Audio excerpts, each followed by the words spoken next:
So the lingering question that may just be bothering you right now is it actually worth buying a teardrop trailer? Should I be buying a larger RV, or am I just going in the wrong direction and should just get a rooftop tent? Oh, there goes your boot. My name is Drew. Welcome to Playing with Sticks. This is a channel devoted to helping you get out here in your small camper trailers and just have a more gratifying and simple camping experience. If you're interested in that, subscribe for more of this type of content.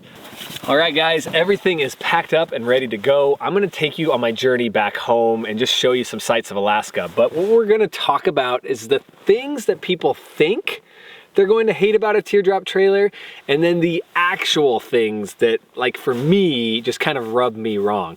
Some of them I could predict up front, some of them are ones that just kind of crept up unknowingly.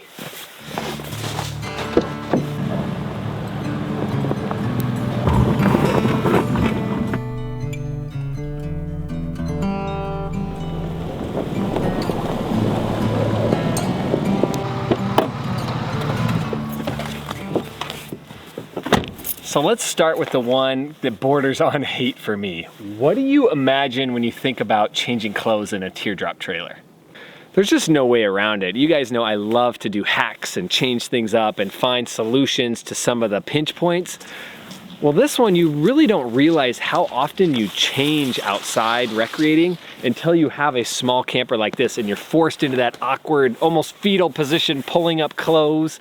When you get out here, you're going to get dirty, you're going to get sweaty, so you're constantly changing. So one of the first things you do is you get yourself a side entry tent. Then you can change your clothes anytime during the day, right before bed, and when you wake up. But the issue I find is I get all nestled into my night clothes. I get in this tiny little trailer, and because it's so small, it's hard to regulate the temperature. And so that means I'm doing another change in the middle of the night, and it's awkward. Yes, I can hang my legs out the front there and pull my stuff on. That still doesn't alleviate it, and it's going to let out all that hot air. So this is probably my biggest struggle with a teardrop. You can get teardrops that have roofs all the way up to, 5 feet tall. You can get a standee or a canned ham where you're completely standing in it. So there's ways around it. Now, I think most of you have seen our meerkat video. That trailer can come into your garage and then pull out of your garage and be popped up to 6 foot tall. I think it can even extend to 6'3", right? All right, let me take you and show you this. It's really a historic part of Alaska, a historic trail that I think you're gonna be interested in.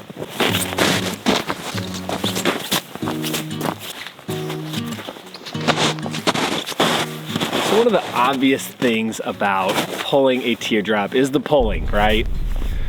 I would say now, not bragging, but pulling the teardrop is pretty easy. It's almost something you don't even think about. But I will say the first year it was frustrating because it kind of brought a little anxiety on me. And the whole point of this teardrop was to have this easy, simplified lifestyle. And I was always thinking, am I going to get stuck? Am I going to pull into a gas station and then everyone will pull around me and I'm gonna have to weave through them? Well, that goes away pretty quick. You don't even notice it's behind you. You get so good at it and it's so small you realize you can get out of situations, but it still is something that's always into the back of your mind. And so if that's something that's gonna drive you nuts, if you are an easily stressed person, this might not be the lifestyle for you. But I will say still, in the winter, it makes me a little, I think when I come out here in the winter and do these adventures, wouldn't I be better off with like a truck with a camper on the top of it? Probably. Like my biggest fear is being on the highway, I start spinning, sliding out of control, and then the trailer's whipping too and I'm controlling both. So, that's a factor. If winter camping is going to be a big thing for you, I don't know if the teardrop is the route for you. But then, another part of this towing too is if you come from towing a big trailer, which I did, coming to this smaller trailer, it's kind of hard. They're kind of squirrely, they're small, any little movement and you're having trouble. So that was a little stressful too. But really it's just slow it down. Slow it down, make micro movements. You can even reverse and start over again. That's my biggest tip for you guys to get over it quick. Just stay slow, relax, there's no hurry. So here we are, the historic Iditarod Trail. Now this section of the trail, they no longer run. If you don't know the history, back in early 1900s, there was a diphtheria outbreak and they were transporting serum. I think serum was the word, but basically they had to use dog teams to make that run all the way from Seward, up here through the Chugach National Forest, into the interior, out to the west coast, across all the wind-blown sea out there, and then up to Nome. Now, there's a lot of controversy involved with the Iditarod, what it commemorates, why we actually even run it, PETA's feelings on it, sponsors' feelings on it.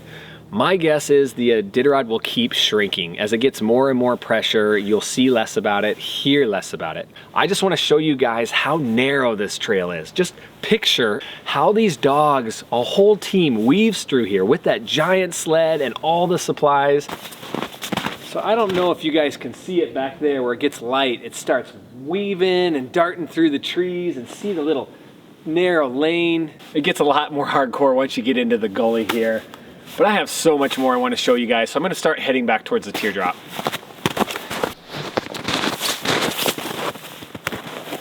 I'm going to tackle this one quick because I want to take you into town before a store I want to get to closes. It's a coffee shop with the best roast in Alaska. But I'm going to talk about storage. Now, a lot of people say a Teardrop just doesn't have enough storage. And I don't know where those people are coming from or their mindset, but Teardrops that are typically designed for couples are more than enough room, right? When May and I transitioned from backpacking and car camping into this, I mean, it's like towing you're pulling a vehicle behind you that can store as much as your original vehicle can store. But then we had kids. And that changed everything. Now, when they were young, not much of a difference. But as they're growing up and more toys are coming out here with us, now we're bringing the paddleboard, the kayaks, the bikes, the snow gear in the winter. That thing does not have a lot of space. And that's where we're starting to struggle as a family. Now, let's get out. I could talk way more about that subject, but I want to get to the coffee.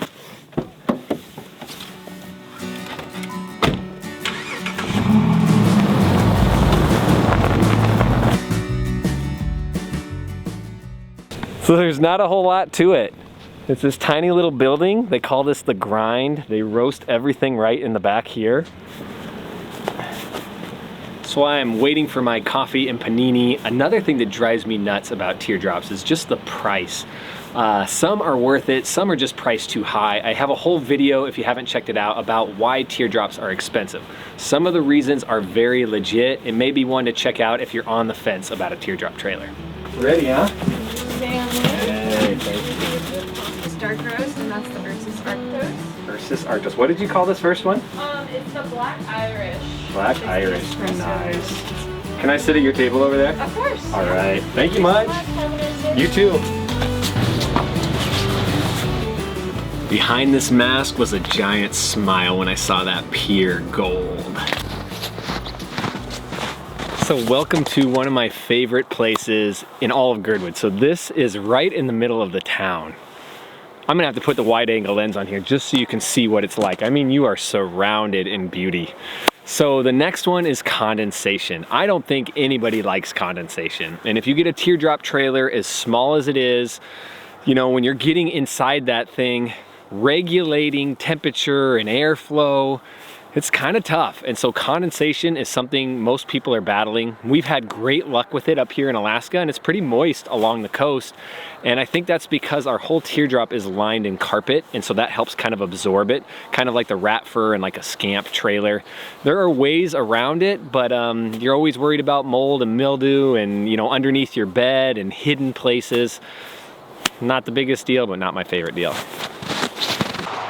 So I put together a list of things that people think they're not going to like about Teardrop trailers. So I kind of carried it with me today. So the first one is they think the size is going to be an issue. To me, the size hasn't been an issue at all. I am a claustrophobic person. When you get inside a Teardrop, you'll realize they're so much bigger than you think. There's so much space when you're in them. I just feel comfortable in there. It feels like a little home.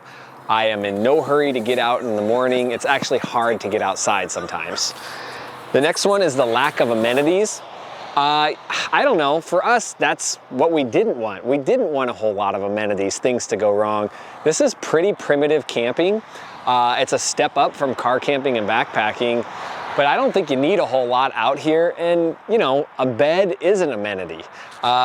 Carrying all your gear in one spot, to me, is a great amenity.